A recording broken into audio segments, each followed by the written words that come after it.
নমস্কার, কেমন আছেন সবাই? আমি জলিস কিচেন অ্যান্ড স্ট্রিট ফুডে আপনাদেরকে স্বাগত জানাই। প্রথমেই জানাই সবাইকে হ্যাপি নিউ ইয়ার। এই ঠান্ডায় যদি একবার নতুন গুড়ের পায়েস বানিয়ে না খেলাম তাহলে কি খেলাম বলুন তো?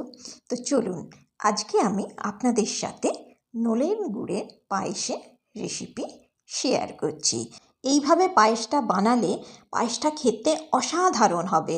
আর কোনো গুঁড়ো দুধ বলুন বা মিল্ক মেড বলুন, কোনো কিছুরই এর মধ্যে মেশানোর দরকার হবে না।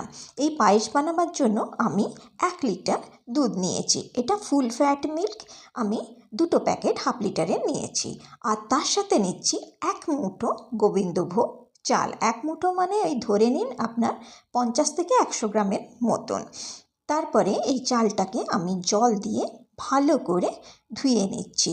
2-3 বার ধোয়ার পরে আমি চালটা অল্প জল দিয়ে ভিজিয়ে রাখবো আধ ঘন্টার জন্য। এই চালটা এখন আধ ঘন্টা ভেজানো থাক। চলুন এখন আমরা গুড়টা গুঁড়ো করে নিই। এই পাটালি গুড়টা এত বড় বড় তো ইউজ করা যাবে না, সেই জন্য আমি এটাকে ছুরি দিয়ে কেটে নিচ্ছি। আপনারা গ্রেটার দিয়ে গ্রেট করেও নিতে পারেন কিংবা শিলনোড়া দিয়ে থেতো করে গুঁড়ো করে নিতে পারেন। আমি এটা ছুরি দিয়ে কেটে নিচ্ছি। কেটে নেবার পরে এটাকে আমি সাইডে রেখে দেবো। মিষ্টি আপনারা যে যেমন খাবেন সেই হিসাবে গুড় নেবেন। আমি এতখানি গুড় নিয়েছি। আপনারা যদি এর থেকে বেশি মিষ্টি খান তাহলে বেশি গুড় নেবেন।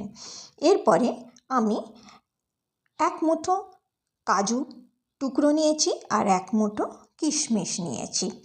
চালটা ভেজানো আধ ঘন্টা হয়ে গেছে। এখন আমি চাল থেকে জলটা ঝরিয়ে নিচ্ছি।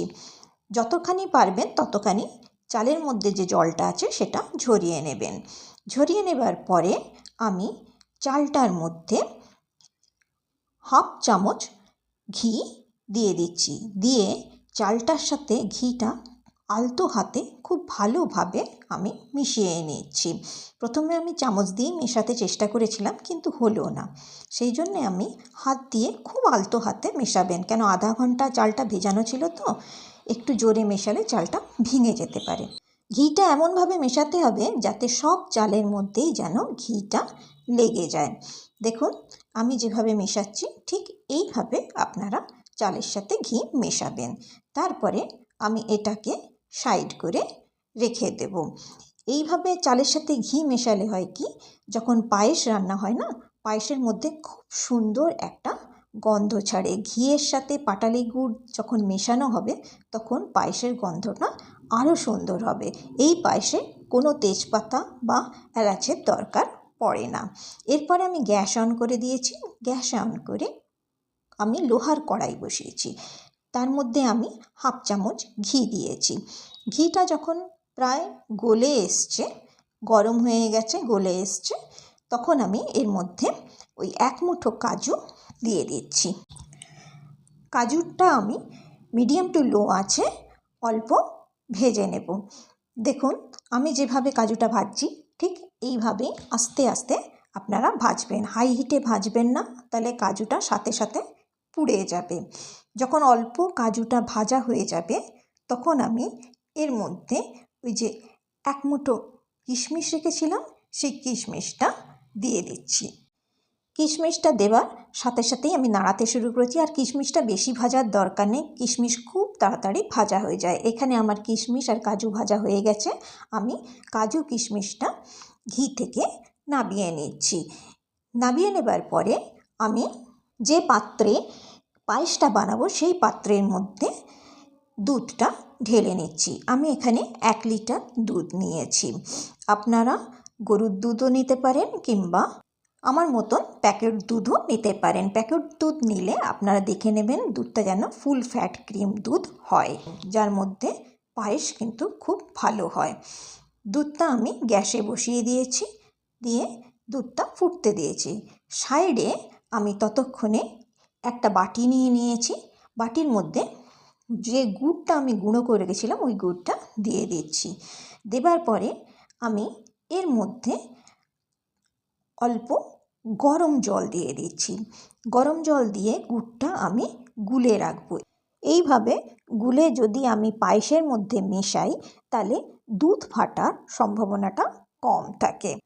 এখানে আমি লো ফ্লেমে দুধটাকে ফোটাতে বসিয়েছিলাম। দুধটা আমার এখনও ফোটেনি। এইভাবে আমি নাড়তে থাকছি। দুধটাকে এখন 3 মিনিট ফোটাবার জন্য ছেড়ে দিচ্ছি। 3 মিনিট পরে দেখুন আমার এখানে দুধটা প্রায় ফুটে গেছে। এখন আমি এই দুধের মধ্যে যে ঘি আর চালটা মাখিয়ে রেখেছিলাম সেটা দিয়ে দেবো। এইখানে আমি ফ্লেমটা মিডিয়াম করে দিলাম, দিয়ে আমি চালটা এর মধ্যে মিশিয়ে দিচ্ছি। চালটা দিয়ে দেওয়ার পরে কিন্তু আর নাড়ানো বন্ধ করা যাবে না, সমানে হাতাটাকে নাড়িয়ে যেতে হবে, কারণ চাল দেওয়ার পরে দুধের মধ্যে চালটা নিচে বসে যেতে পারে। সেই জন্য হাতা দিয়ে সমানে আপনারা নাড়াতে থাকবেন। আর পাশে যে সরগুলো জমবে সেই সরগুলো চেঁচে চেঁচে দুধের মধ্যে দেবেন। এইভাবে যদি আপনারা পায়েস রান্না করেন দেখবেন পায়েসটা খুব ক্রিমি হবে, মুখে দিলে একদম মিশিয়ে যাবে। এইভাবে আমি এখন 5 মিনিট ধরে নাড়াবো। 5 মিনিট পরে আপনাকে দেখাচ্ছি, দেখুন দুধটা কতখানি কমে গেছে। আমি এখানে গ্যাসের ফ্লেমটাকে মিডিয়াম টু লো রেখে সমানে হাতা দিয়ে নাড়িয়ে যাচ্ছি। এখানে চাল কিন্তু এখনও সেদ্ধ হয়নি, চাল সেদ্ধ হতে এখনও সময় লাগবে। আরও 7 থেকে 8 মিনিট কিন্তু দুধটাকে ফুটতে দিতে হবে। দেখুন 8 মিনিট পরে দেখাচ্ছি চালটা কত সুন্দরভাবে সেদ্ধ হয়ে গেছে। দুটো আঙুল দিয়ে চালটাকে টিপলে চালটা একদম আঙুলের সাথে মিশে যাচ্ছে। ঠিক এতখানি চালটাকে সেদ্ধ করতে হবে। এরপরে আমি গ্যাসটা বন্ধ করে দেবো। বন্ধ করে দেওয়ার পরে এইভাবেই আমি নাড়িয়ে নাড়িয়ে পায়েসটাকে একটুখানি ঠান্ডা করে নেব। এত গরমের মধ্যে যদি আমি গুড় দিই তাহলে দুধ আমার ফেটে যাবে, সেই জন্যে আমি একটু ঠান্ডা করে নেব। এখানে পায়েসটা অনেকটা ঠান্ডা হয়ে গেছে। এখন আমি জলের মধ্যে যে গুড়টা মিশিয়ে রেখেছিলাম সেটা পায়েসের মধ্যে ঢেলে দিচ্ছি। ঢেলে দেওয়ার পরে আমি পায়েসটা আস্তে আস্তে নাড়িয়ে গুড়টাকে পায়েসের সাথে ভালোভাবে মিশিয়ে নিচ্ছি। গুড়টাকে পায়েসের সাথে খুব ভালোভাবে মিশিয়ে নেবার পরে এর মধ্যে আমি কাজু কিশমিশটাও দিয়ে দিচ্ছি। সব কিছু পায়েসের সাথে ভালোভাবে মিশিয়ে নেবার পরে আমি গ্যাস আবার জ্বালিয়ে দিয়েছিলাম, জ্বালিয়ে এটাকে 5 মিনিট ফুটিয়ে নিয়েছি। 5 মিনিট ফুটিয়ে নেবার পরে আমি গ্যাসটা বন্ধ করে দিয়েছি।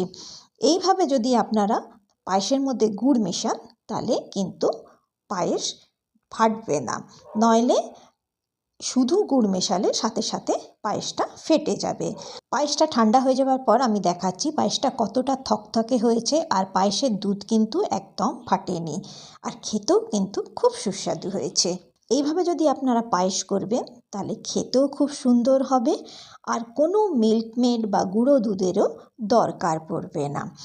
আশা করছি আপনাদের আমার ভিডিওটি ভালো লেগেছে। যদি আমার ভিডিওটি ভালো লাগে তাহলে নিশ্চয়ই আমার চ্যানেলটিকে সাবস্ক্রাইব করবেন, বন্ধুদের সাথে শেয়ার করবেন, একটি লাইক নিশ্চয়ই করবেন।